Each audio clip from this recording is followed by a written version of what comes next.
আমাদের মুখে যখনই কোনো কালো দাগ পড়ে আমরা কিন্তু ভীষণ বিচলিত হয়ে যাই এবং চিন্তা করতে থাকি কিভাবে এই দাগটা তুলবো, এটা সমাধান আসলে কি। আজকে একটা একেবারে প্র্যাকটিক্যাল এক্সাম্পল দিয়ে জিনিসটা একটু বোঝাবো।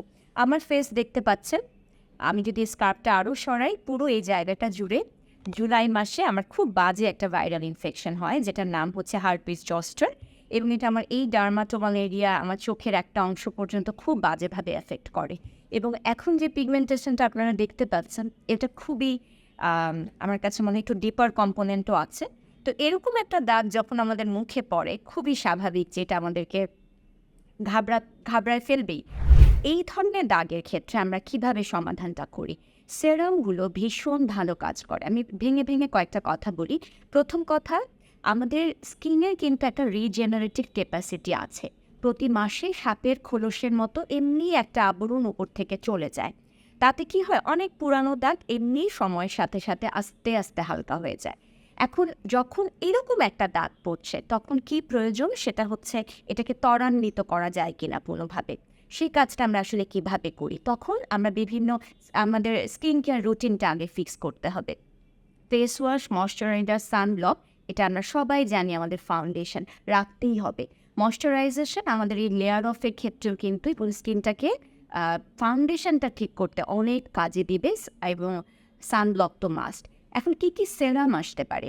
সেরামগুলোর মধ্যে যেমন niacinamide, alpha arbutin, vitamin C, azelaic acid, most commonly এই কটা সেরামই যথেষ্ট, কোজিক অ্যাসিড ইনফ্যাক্ট খুব ভালো কাজ করবে এবং বিভিন্ন কম্বিনেশানে এটা আসতে পারে। আমার স্কিনটা যদি খুবই প্রাথমিক পর্যায়ে হয় তাহলে সকালে একটা সেরাম, রাতে একটা সেরাম, একটার উপর একটা করেও দেওয়া যেতে পারে। যদি আমারটা আরেকটু ম্যাচিওর স্কিন হয়, 3টা সেরাম একটা রুটিন বানিয়ে দেওয়া যেতে পারে। আরও ম্যাচিওর হলে 2টো সকালে 2টো রাতে দেওয়া যেতে পারে। যেমন আমি এখন যে সেরামগুলো ব্যবহার করছি তার ভিতরে আলফারবিউটিন আছে, ভিটামিন সি আছে, নায়াসিনামাইড আছে। আমি জাস্ট 3টা নিয়েছি। এখন আমি রেটিনল ব্যবহার করছি না, স্কিনটা একটু ইরিটেট করছে তাই। প্যারালালি আরেকটা অসম্ভব উপকারী টুল, সেটা হচ্ছে কেমিক্যাল পিলিং। ওই যে বললাম প্রতি মাসে আমাদের সাপের খোলসের মতো একটা চামড়া চলে যায় আউটার লেয়ারটা, ওটাকে ত্বরান্বিত করার বেস্ট মেথড হচ্ছে কেমিক্যাল পিলিং। আমাদের অনেক ধরনের পিলস আছে, গ্লাইকোলিক পিল, স্যালিসাইলিক অ্যাসিড পিল।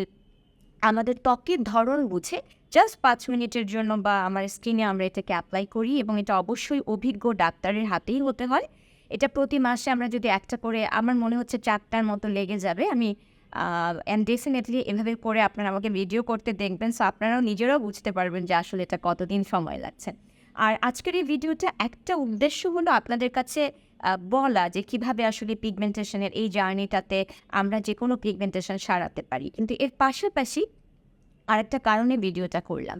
সবসময় তো ভীষণ পরিষ্কার মুখ, ঝাঁ চকচক মুখ অবস্থায় ভিডিওটা দেখেন, কিন্তু এটাও কিন্তু আমারই একটা অংশ, তাই না? আমাদের মুখে যখন এইজিংয়ের সাইন আসবে, কোনো একটা দাগ পড়বে, এটা কিন্তু আমার নিজেরই একটা অংশ। তাই এটা যেন আমাদের এই যে ইনার সেলফ, আমাদের ইনার কনফিডেন্স, এটাকে কখনো নষ্ট না করে দেয়। এই যে আমি এখন পাবলিকলি আসলাম, হয়তো প্রত্যেকে আমার এটা নিয়ে অনেক কমেন্ট করবেন, কি আসে যায় তাতে? আপনার এই কনফিডেন্সটা ধরে রাখা আপনার জন্য খুবই ইম্পর্ট্যান্ট। আমরা যদি এটা না পারি তাহলে লং রান আমরা আমাদের অথেন্টিসিটি হারাই এবং মনের আনন্দটা আস্তে আস্তে হারিয়ে ফেলি। কারণ মানুষকে খুশি করার জন্য বেঁচে থাকা ভীষণ কঠিন একটা কাজ। সবাইকে অসংখ্য ধন্যবাদ।